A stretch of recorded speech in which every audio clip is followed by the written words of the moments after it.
मेरा नाम सुनीता है। मैं एक मिडिल क्लास फैमिली से हूँ। मैं काफ़ी पढ़ी लिखी हूँ। मेरी पढ़ाई पूरी होते ही मेरे माता पिता ने मेरे लिए रिश्ता देखना शुरू कर दिया था। मेरे लिए लड़के का रिश्ता आया। उसका नाम गौरव था।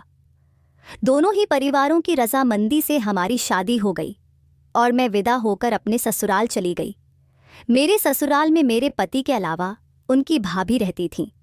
मेरे पति के माता पिता काफ़ी साल पहले ही इस दुनिया को छोड़ चुके थे। मेरी जेठानी भी विधवा थीं। उनका इस दुनिया में कोई नहीं था, इसलिए वह अपनी ससुराल में ही रह रही थीं। मेरी जेठानी के पास कोई औलाद नहीं थी। उनके पति जल्दी ही इस दुनिया से चले गए थे। उनका नाम पारुल था और वह भरी जवानी में ही विधवा हो गई थीं। मैं अपनी जेठानी के कमरे में चली गई और उनसे बात करने लगी। मेरी जेठानी बहुत अच्छी और संस्कारी औरत थीं। वे हमेशा भगवान की पूजा पाठ में लगी रहती थीं। उन्होंने अपने देवर का बहुत ख्याल रखा था। उससे पहले उनके साथ जो कुछ भी हुआ था उसके बारे में मुझे नहीं पता, लेकिन मेरी जेठानी बहुत अच्छी औरत थी। मैं रोज़ उनकी टांगें दबाने उनके कमरे में चली जाती थी। एक दिन जब वह सो गईं तो मैं किचन की तरफ चली गई। किचन में आकर मैंने भाभी के लिए चाय बनाई और उनके कमरे में देने चली गई। फिर किचन का सारा काम निपटाकर भाभी के कपड़े इस्त्री करके अलमारी में सेट कर दिए। अपने कमरे में जाते जाते मुझे 11 और बज गए थे। गौरव भी सोने के लिए लेट चुके थे। अकेले ही मैं घर के सारे काम करती थी, इसलिए काफ़ी व्यस्त रहती थी। जब मेरे पति शाम को काम से वापस आते थे तब मैं उन्हें टाइम नहीं दे पाती थी, क्योंकि मेरी जेठानी शाम को 5 बजे के बाद अपने कमरे से बाहर नहीं निकलती थीं और हर छोटे से छोटे काम के लिए मुझे आवाज़ देती थीं। मुझे उनकी सेवा करके बड़ी खुशी होती थी। मैंने उनसे कह रखा था कि आपको बेड से नीचे अपना एक कदम भी उतारने की ज़रूरत नहीं, मैं आपका सारा काम खुद कर दूंगी। मेरी बात सुनकर मेरी जेठानी बहुत खुश हुई थी और मुझे आशीर्वाद देने लगी थी। मुझे आशीर्वाद ही तो चाहिए था। देखते ही देखते हमारी शादी को 1 साल हो गया, मगर अभी तक मुझे कोई बच्चा नहीं हुआ था। मेरी जेठानी बहुत संस्कारी औरत थीं। मेरे पति कहते थे कि भाभी से आशीर्वाद ले लेना और उनसे अपने लिए प्रार्थना करवाया करो। भगवान उनकी प्रार्थना को बहुत जल्दी सुनते हैं, इसलिए तुम उनसे आशीर्वाद लेकर रहा करो। हमारे पड़ोस में भी मेरी जेठानी का बहुत नाम था। किसी का भी बच्चा बीमार होता तो वे लोग मेरी जेठानी से अपने बच्चे को आशीर्वाद दिलवाने के लिए लाते थे। मेरे पति ने भी कह रखा था कि अगर तुम मुझे खुश रखना चाहती हो तो तुम्हें मेरी भाभी को खुश रखना पड़ेगा और हमेशा उनका ख्याल रखना पड़ेगा। इसलिए मैं बहुत अच्छी तरीके से चल रही थी, मगर इन सब में मेरा और मेरी जेठानी का रिश्ता कुछ मुरझा गया था। फिर एक दिन कुछ ऐसा हुआ जिसने मेरी जिंदगी को हिलाकर रख दिया और मुझे हैरान कर दिया। मुझे इस दुनिया में सबसे ज़्यादा किससे नफरत है, यह भी पता चल गया। मैं अपनी जेठानी के रोज़ रात को पैर दबाया करती थी। एक दिन जब मैं उनकी टांगें दबाकर जा रही थी तो रात के 11 बज गए थे। मैं कुछ समय से नींद न आने की मरीज़ बन गई थी, इसलिए नींद की दवाई लेकर सोने लगी थी। मैंने अपनी दवाइयों वाला डब्बा उठाया तो यह देखकर परेशान हो गई कि उसमें मेरी नींद की दवाई नहीं थी। रात का समय था, इसलिए दवाई का बंदोबस्त भी नहीं कर सकती थी। अब मुझे नींद नहीं आ रही थी। मेरे पति भी सो चुके थे। मैंने डरते डरते अपने पति को जगाने की कोशिश की, लेकिन कोई जवाब नहीं आया। शायद वे गहरी नींद में थे, इसलिए उठ नहीं पाए। वे इतनी गहरी नींद में सो रहे थे कि उनके खर्राटे कमरे में गूंज रहे थे। मैं सारे दिन की थकी हुई थी, इसलिए लेट गई। सोचा शायद थकान की वजह से बिना दवाई के ही नींद आ जाए, मगर यह मेरी गलतफहमी थी। रात के 3 बज चुके थे। लेटे लेटे मेरी कमर दुखने लगी थी, लेकिन मुझे नींद नहीं आ रही थी, इसलिए तंग आकर उठकर बैठ गई। बोर हो रही थी, इसलिए मेरे दिमाग में ख्याल आया कि भाभी के कमरे में जाकर उनके पास बैठ जाऊं। मेरी जेठानी कहती थीं कि मैं तो सारी रात जागती रहती हूँ, मुझे नींद कम ही आती है। मैंने सोचा चलो उनके पास ही जाकर कमरे में अपना टाइम पास कर लेती हूँ।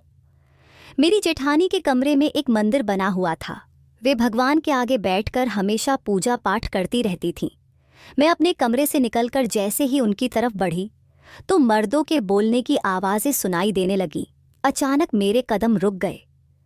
यह कैसे हो सकता था कि उनकी कमरे से किसी मर्द की आवाज़ आ रही थी। लगा कि यह मेरा वहम हो सकता है, इसलिए थोड़ा और आगे बढ़ी। तभी उस मर्द ने जेठानी का नाम लिया। वह पारुल पुकार रहा था। अब तो पक्का यकीन हो गया कि आवाज़ उनकी कमरे से ही आ रही है। अजीब सी खुशी हुई, न जाने क्यों, मगर दिल को अचानक से सुकून आ गया। मैं उल्टे पैरों से अपने कमरे में वापस आ गई और गौरव को उठाने लगी। अचानक वह भी बौखलाकर उठ गए। मैंने कहा, जल्दी उठो, भाभी के कमरे से किसी मर्द की आवाज़ आ रही है। उनके कमरे में कोई मर्द आया हुआ है।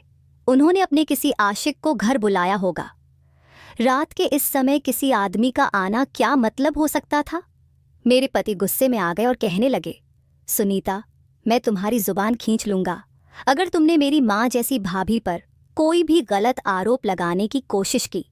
इसलिए सोच समझकर मेरी भाभी के लिए कुछ भी बोला करो। मैंने पति का हाथ पकड़कर खींचा और कहा, एक बार मेरे साथ चलो, अपनी आंखों से सब कुछ देख लो। मेरे पति गुस्से से मुझे देख रहे थे, मगर मेरे पीछे पीछे चलने लगे। मैंने एकदम से जेठानी के कमरे का दरवाज़ा खोल दिया ताकि उन्हें समझने का भी मौका न मिले। दरवाज़ा खोलने के बाद जो देखा उससे हम दोनों हैरान हो गए। मेरी जेठानी भगवान की मूर्ति के आगे हाथ जोड़कर बैठी हुई थीं और प्रार्थना कर रही थीं। उन्होंने पीछे मुड़कर हमें देखा और घूरने लगीं। मैंने घबराकर कहा, भाभी, मैं आपसे सिर दर्द की गोली लेने आई थी। मेरे पास नहीं है, शायद आपके कमरे में हो। गौरव खामोशी से खड़े रहे। जेठानी ने गौरव को अपने पास बुलाया, लेकिन वे उनके पास नहीं गए और कमरे से बाहर निकल गए। मैं कमरे के अंदर चारों तरफ देखने लगी, लेकिन मर्द कहीं नहीं दिखा। जेठानी गुस्से में कहने लगी, तुम यहाँ क्या कर रही हो? मेरा मुंह क्यों देख रही हो? रात को आकर मेरी प्रार्थना में खलल डाल दी। उनका गुस्सा देखकर मैं डर गई। पहले दिन से ही जेठानी ने मेरे दिल में अपने लिए डर पैदा कर दिया था। उनसे कुछ भी पूछने की हिम्मत नहीं होती थी। डरते डरते मैं अपने कमरे में चली गई। जैसे ही कमरे के अंदर दाखिल हुई, गौरव ने मेरे मुंह पर जोरदार थप्पड़ मारा। वह कहने लगे, जी तो चाहता है कि मैं तुम्हें अभी और इसी वक्त इस घर से निकाल दूं। मैंने शादी की पहली रात ही कहा था कि तुम्हें मेरी भाभी का ख्याल रखना है और कभी भी उनकी खिलाफत में कोई उल्टी सीधी बात ना सुनो। अगर ऐसा हुआ तो मैं तुम्हें नहीं छोड़ूंगा, लेकिन मैं तुम्हें एक आखिरी मौका देता हूँ, क्योंकि तुम मेरी भाभी की पसंद हो। आज के बाद अगर तुमने कुछ भी गलत कहा तो मैं तुम्हें तलाक देकर इस घर से निकाल दूंगा और मुझे इसका कोई अफसोस नहीं होगा, समझी तुम? मैं तो अपने पति की बातें सुनकर हैरान रह गई थी और पूरी तरह से डर गई थी। गौरव फिर से सोने के लिए लेट गए थे, जबकि मैं कमरे के कोने में बैठी चुपके चुपके रो रही थी। आज मेरे पति ने मुझे मेरी जेठानी की वजह से इतनी बड़ी बात कह दी थी। अगर मुझसे गलती हुई थी तो वह मुझे डांट सकते थे, लेकिन उन्होंने गुस्से में इतनी बड़ी बात कह दी कि मुझे अपनी जेठानी पर बहुत गुस्सा आने लगा था। अब मुझे उनसे नफरत हो रही थी। मेरी शादीशुदा जिंदगी बस उनके इर्द गिर्द ही घूमती आई थी। गौरव का रिश्ता मेरी जेठानी ही लेकर आई थी। मेरी जेठानी हमेशा बड़ा सा घूंघट करती थी, बहुत ही धीमी आवाज़ में बात करने वाली और नरम मिजाज की औरत थी। मेरी फैमिली को बहुत पसंद आई थी। मेरी फैमिली को लगता था कि मेरी जेठानी कितने अच्छे संस्कार वाली है, तो उनके देवर भी अच्छे होंगे। यही सब देखते हुए मेरी फैमिली ने मेरी शादी यहाँ तय कर दी थी। मेरी फैमिली का कहना था कि तुम्हारी ससुराल में सास ससुर नहीं है, बस एक जेठानी है।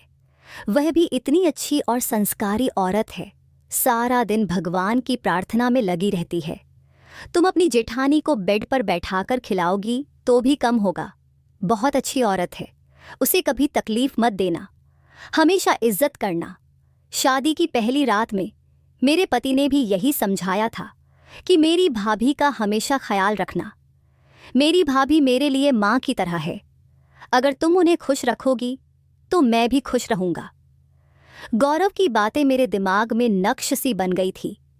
तब से ही मैंने अपनी जेठानी का हमेशा ख्याल रखा, उनकी सेवा की और उन्हें अपना सब कुछ मान लिया था। गौरव मेरी तारीफ करते रहते थे, मगर शाम को जब गौरव ऑफिस से घर आते तो काफ़ी घंटों तक अपनी भाभी के कमरे में बैठे रहते थे। अगले दिन भी ऐसा ही हुआ। गौरव ऑफिस से वापस आए और भाभी के कमरे में बैठ गए। 2 घंटे बाद भाभी के कमरे से बाहर निकले तो बहुत गुस्से में थे। बात बात में मुझे गुस्सा दिखा रहे थे। मैंने उनसे वजह पूछी तो बोले, शायद तुम वो बातें भूल गई हो जो मैंने शादी की पहली रात कही थी। मैंने कहा था कि मेरी भाभी का ख्याल रखना, लेकिन तुम बहुत लापरवाह हो। उनकी बातें सुनकर मेरा दिल टूट गया था। मुझे रोना आ रहा था कि मेरी कौन सी बात भाभी को बुरी लगी होगी। मुझे डर था कि कहीं गौरव मुझसे नाराज न हो जाएं। मैंने फिर से अपनी जेठानी की सेवा दिन रात करना शुरू कर दिया था। भगवान की कृपा से मेरे पति फिर से इम्प्रेस हो गए थे और सब कुछ नॉर्मल हो गया था। एक दिन मैंने अपने पति से कहा कि मुझे बाहर डिनर के लिए ले चलो।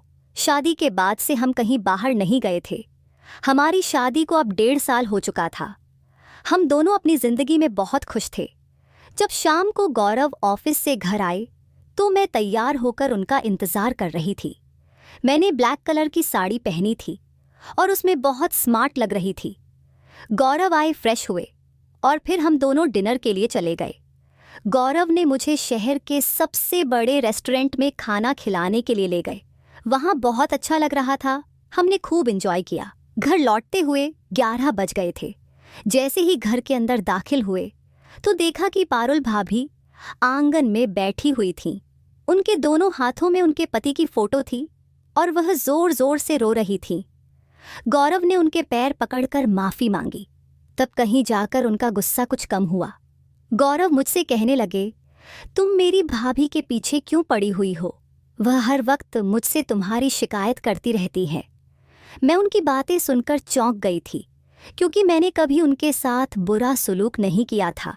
मैं तो दिन रात उनकी सेवा में लगी रहती थी। मैंने अपने पति को यकीन दिलाने की कोशिश की, लेकिन वह मानने के लिए तैयार नहीं थे। फिर मैंने उनके सिर पर हाथ रखकर उनकी कसम खाई और उन्हें यकीन दिलाने की कोशिश की कि मैंने भाभी का हमेशा ख्याल रखा है। उस समय मुझे ऐसा लग रहा था जैसे अपने पति को मनाना बहुत मुश्किल हो गया है। मैंने अपनी जेठानी की बहुत सेवा की थी, मगर वह उल्टा मेरी शिकायत कर रही थी। अब मुझे एहसास हो गया था कि हम किसी के साथ अच्छा करते हैं तो बदले में पहले हमें बुराई मिलती है। अब जब मुझे अपनी जेठानी के कमरे से किसी मर्द की आवाज़ आई थी तो मुझे लगा था कि मैं इस औरत का सच सामने लाकर ही रहूंगी। आज से पहले मुझे इस बात का एहसास नहीं था, लेकिन अब मुझे अपनी जेठानी से बहुत ज़्यादा नफरत हो गई थी। मेरी शादीशुदा जिंदगी पर उनकी वजह से ग्रहण लग चुका था। गौरव हर वक्त अपनी भाभी की चिंता में लगे रहते थे। मैं तो जैसे उनके घर की नौकरानी बनकर रह गई थी। अब मैंने सोच लिया था कि मैं अपनी जेठानी की असलियत खुद जानकर रहूंगी और अपने पति की आंखों पर बंधी पट्टी उतार दूंगी। मैंने अपने आंसू पोंछ लिए और सोने के लिए लेट गई थी। सुबह जब मेरे पति ऑफिस जाने के लिए उठे तो उनका मूड नॉर्मल था। मैंने भी अपने मूड को नॉर्मल रखा। रोज़ की तरह मैं अपने कामों में बिजी हो गई थी। तभी अचानक से मेरी जेठानी मेरे पास आई और मुझे घूरते हुए कहने लगी, परसों रात तुम मेरे कमरे में क्या लेने आई थी? मैं भी उनकी आंखों में आंखें डालकर कहने लगी, कल रात मुझे आपके कमरे से किसी आदमी के बोलने की आवाज़ आ रही थी। मुझे बहुत टेंशन हो गई थी कि घर में ना जाने कोई चोर ही ना घुस आया हो, इसलिए मैं गौरव को लेकर आपके कमरे की तरफ आई थी। भाभी कहने लगी, तुम्हें शर्म नहीं आती किसी के कमरे में ऐसे ताक झांक करते हुए? मैं कमरे में थी तो कमरे में चोर नहीं आएगा। लगता है तुम्हारे दिलो दिमाग में ही चोर घुस आया है। इस चोर को मैं तुम्हारे दिल से कैसे निकालूंगी? लेकिन मेरे पास एक रास्ता है। तुम्हें तुम्हारे पति से डिवोर्स दिलवाकर इस घर से निकाल दूंगी। अगर मैंने गौरव से कह दिया कि वह तुम्हें डिवोर्स देकर इस घर से निकाल दे तो वह मेरे एक बार कहने पर ही तुम्हें इस घर से निकाल देगा और सोचने तक का टाइम नहीं लेगा। तुम्हारे हाथ में डिवोर्स के पेपर देकर तुम्हें घर से चलता करेगा। मन तो कर रहा था कि मैं भी उन्हें धक्का दे दूं और इस घर से निकाल दूं, लेकिन भगवान के नाम पर मैंने उनकी बात सुनने का फैसला कर लिया था। मैंने भी गौरव को रोक दिया था और वह आदमी सोफे पर बैठ गया था। वह काफ़ी जख्मी हालत में हो गया था क्योंकि मेरे पति ने उसे बहुत बुरी तरह से मारा था। मैंने भाभी से कहा, कहो आप क्या कहना चाहती हो? और गौरव से कहने लगी, एक बार भाभी की बात सुन लो। भाभी ने बताया कि उनका अफेयर 3 साल से इस आदमी के साथ चल रहा है। जब उनके पति की मौत हो गई थी, उसके बाद से ही इस आदमी ने उनको प्रपोज किया था। भाभी ने बताया कि इसका नाम विपुल है और यह मुझे शादी से पहले से ही पसंद करता था। जब इसे पता चला कि तुम्हारे भैया की मौत हो चुकी है, तब से यह मुझे और भी ज़्यादा पसंद करने लगा था और मुझसे दोबारा शादी करना चाहता था। विपुल की बहन मेरे भाई की पत्नी है और अपनी शादी से पहले मैंने विपुल की बहन को बहुत ज़्यादा तंग किया था। मेरा भाई, जो मेरी भाभी का छोटा भाई है, मेरे भड़काने पर अपनी पत्नी को बुरी तरह से पीटता था।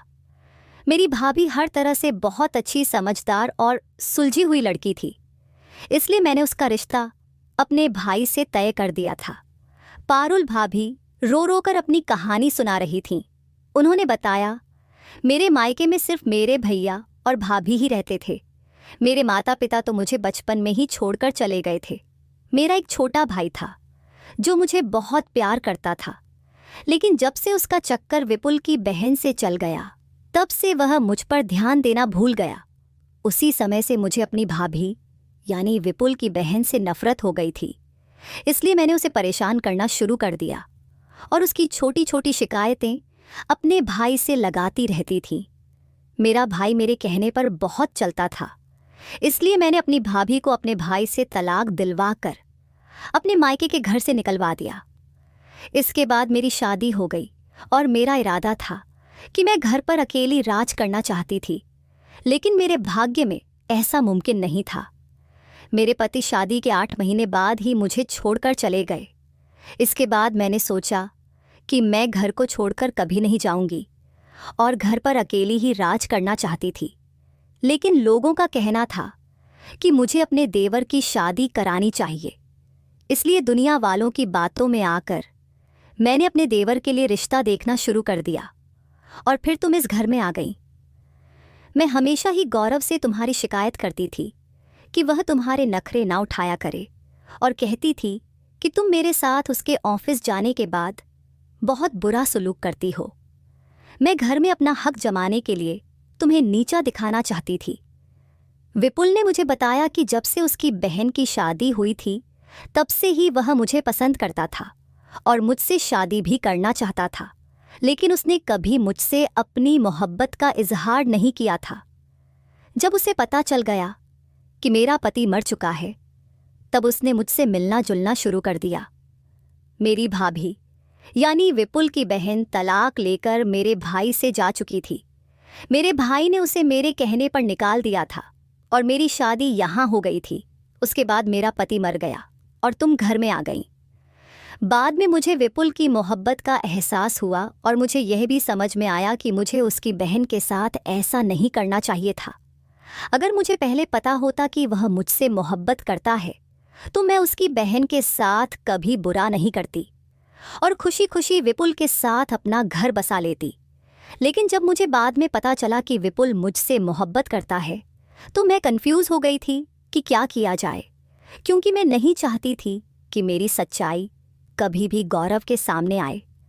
गौरव मुझे बहुत इज्जत देता था और मेरा बहुत कहना मानता था, इसलिए मैंने यहाँ भी वही तरीका अपनाया जो मैंने अपने भैया भाभी के साथ अपनाया था। मैंने तुम्हें निकालने की हर जतन की ताकि तुम तंग आकर इस घर से खुद ही निकल जाओ, लेकिन तुम बहुत धीर निकली। मेरा घर मेरी ही गलती की वजह से बिखर गया था।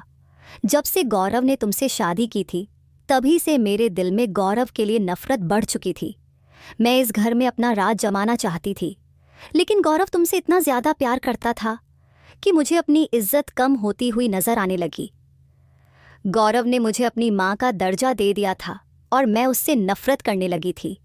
मैंने सोच रखा था कि मैं अपनी मोहब्बत पाकर ही रहूंगी। मैं विपुल से शादी करना चाहती थी और उसके साथ यहाँ से चली जाऊंगी। मैं तुम दोनों के खाने में भी प्रेगनेंसी न ठहरने की दवाई मिला दिया करती थी, ताकि अगर तुम्हारा बच्चा हो गया तो गौरव बच्चे से और ज्यादा प्यार करने लगेगा और मेरा ध्यान हटा लेगा, क्योंकि मैं ऐसी जिंदगी नहीं गुजारना चाहती थी। ज्यादातर विधवा औरतों की कोई वैल्यू नहीं होती, लेकिन मैं ऐसा नहीं चाहती थी। मैं चाहती थी कि घर में मुझे मालकिन बनाकर रखा जाए और हर काम मेरी मर्जी के मुताबिक हो। यही वजह है कि अभी तक तुम प्रेग्नेंट नहीं हो। काफी समय से विपुल मुझसे कह रहा था कि मैं उसके साथ भाग जाऊं। मेरी और विपुल की मुलाकातें बढ़ने लगी थीं। मैं अपने कमरे की खिड़की खोल दिया करती थी और विपुल खिड़की से मेरे कमरे में आ जाया करता था। हम दोनों रात में एक दूसरे से बातें किया करते थे। हमने शादी करने का इरादा कर लिया था। अब मैं विपुल के साथ घर छोड़कर जा रही थी। हम दोनों ही शांत थे। मेरी जेठानी ने मेरी जिंदगी में जहर घोलने की कोई कसर नहीं छोड़ी थी। मुझे अपनी जेठानी पर बहुत गुस्सा आ रहा था। हम सब खामोश खड़े थे। तभी विपुल बोल पड़ा, पारुल, तुम्हें में क्या लगता है? मैं तुमसे प्यार करता हूँ। मैं तुमसे प्यार करने का सिर्फ नाटक कर रहा था। मैं तुम्हें बहाने से भगा कर ले जाता और किसी सड़क के किनारे छोड़ देता। क्या मुझे नहीं पता कि तुमने मेरी बहन के साथ कितना बुरा किया है? तुम्हारी वजह से मेरी बहन तलाकशुदा होकर घर में बैठी है और दिन रात खून के आंसू रोती रहती है। अपनी बहन को देख देख कर मुझे सबसे ज्यादा गुस्सा तुम पर आता था। इसलिए मैंने तुम्हारे साथ प्यार का ढोंग रचाया और तुम्हें अपने प्यार के जाल में फंसा लिया। मुझे पता था कि तुम बहुत बड़ी लालची औरत हो। तुम हर घर में अपनी चलाना चाहती हो, इसलिए तुमने अपने भाई की जिंदगी बर्बाद कर दी और अब यहाँ तुम अपने देवर की जिंदगी भी बर्बाद करने जा रही थी। मैंने सोच लिया था कि मैं तुमसे इसी तरह बदला लूंगा। जब मैं तुम्हें यहाँ से लेकर भाग जाता तो सारे मोहल्ले में तुम्हारी बदनामी हो जाती और उसके बाद मैं तुम्हें नहीं अपनाता। तब तुम्हें पता चलता कि किसी को धोखा देना कैसा होता है। जिस तरह तुमने मेरी बहन को जलील किया था, उसी तरह मैं भी तुम्हें सारी दुनिया के सामने जलील करना चाहता था। लेकिन इससे पहले ही इन दोनों को हमारी सच्चाई के बारे में पता चल गया। तुम्हें क्या लगता था कि मैं तुमसे शादी करना चाहता हूँ? यह तुम्हारी बहुत बड़ी गलत फहमी है। मैं तो सिर्फ तुमसे बदला लेना चाहता था, इसलिए तुम्हारे साथ प्यार का खेल खेल रहा था और रोज तुमसे मिलने यहाँ आता था। मैं कभी भी तुम जैसी औरत से शादी नहीं कर सकता, जो दूसरों का घर नहीं बसा सकती, वह खुद का घर भी नहीं बचा सकती। इतना कहकर विपुल आगे बढ़ गया था। पारुल भाभी विपुल के पीछे गेट तक चली गईं। वे बुरी तरह से विपुल के आगे पीछे रो रही थीं और कह रही थीं, प्लीज मुझे अपने साथ लेकर चलो। तुमने मुझे बहुत बड़ा धोखा दिया है। मैंने तुम्हारी बहन के साथ जो भी किया उसके लिए मुझे माफ कर दो, लेकिन प्लीज मुझे एक्सेप्ट कर लो। लेकिन विपुल ने उनकी एक नहीं सुनी और उन्हें धक्का देकर घर से निकल गया। उसके बाद गौरव ने भाभी का हाथ पकड़कर उनके कमरे में बंद कर दिया। वे हैरान थे कि उन्होंने अपनी भाभी को अपनी मां समान समझा था, लेकिन उनकी भाभी उनकी ही जिंदगी में जहर घोल रही थी। 3 दिन बाद मेरे पति ने पारुल भाभी की शादी एक 50 साल के आदमी के साथ करने का फैसला कर लिया था। भाभी शादी करने के लिए तैयार नहीं थी, लेकिन मेरे पति ने कहा, अब मेरे भैया इस दुनिया में नहीं हैं, इसलिए घर और जायदाद में आपका कोई हिस्सा नहीं है, इसलिए आप इस घर में नहीं रह सकती। मैं आपको सड़कों पर बर्बाद होने के लिए नहीं छोड़ सकता। आप औरत हैं, इसलिए आपकी इज्जत कर रहा हूँ। इस आदमी से शादी कर लेंगी तो आपका घर भी बस जाएगा, वरना मैं आपको मारकर घर से निकाल दूंगा। आपका अपना कोई नहीं है, यह मैं अच्छी तरह से जानता हूँ, इसलिए मैं नहीं चाहता कि आपको दर दर की ठोकरें खानी पड़े। आपके लिए बेहतर यही होगा कि चुपचाप शादी कर लें और अपना घर बसा लें। मेरी जेठानी मान गई थी, इसलिए उन्होंने शादी करना ही बेहतर समझा और चुपचाप उस 50 साल के आदमी के साथ शादी कर ली। गौरव ने उन्हें विदा करते समय कहा, आज के बाद हमारा जो भी रिश्ता था वह खत्म हो चुका है। अपना घर बसा लो, इसी में तुम्हारी भलाई है। अगर तुम वहां से वापस मेरे घर आ गई तो मैं तुम्हें इस घर में नहीं रखूंगा, क्योंकि अब इस घर में तुम्हारे लिए कुछ भी बाकी नहीं है। इस घर के दरवाजे तुम्हारे लिए हमेशा के लिए बंद हो गए हैं। भाभी रोते हुए अपने पति के साथ चली गईं। भाभी के जाने के बाद मेरे पति ने मुझसे हाथ जोड़कर माफ़ी मांगी। मैंने अपने पति को माफ कर दिया। अब मैं अपने पति के साथ बहुत खुश हूँ। कुछ समय बाद ही मैंने प्यारी सी बेटी को जन्म दिया। भाभी से हमारे सारे रिश्ते नाते खत्म हो गए। अब मैं अपने ससुराल में बहुत हंसी खुशी रह रही हूँ। मेरी सारी जिंदगी खुशियों से भर गई है। मेरे पति मुझसे बहुत प्यार करते हैं। इंसान जैसा करता है वैसा ही अपनी जिंदगी में भुगतता भी है। ऐसा ही कुछ मेरी जेठानी ने भी किया था। विपुल उनसे सिर्फ बदला ले रहा था और उसका बदला पूरा होते ही उसने भाभी को छोड़ दिया था। अब शायद भाभी अपनी जिंदगी में खुश हैं, लेकिन उन्होंने जो कुछ भी किया वह बहुत गलत था। दोस्तों, मुझे उम्मीद है कि आपको हमारी कहानी पसंद आई होगी। अगर कहानी पसंद आई है तो वीडियो को लाइक करें, चैनल को सब्सक्राइब करें और नोटिफिकेशन बेल को ज़रूर दबाएं ताकि अगली अपडेट सबसे पहले आपको मिले।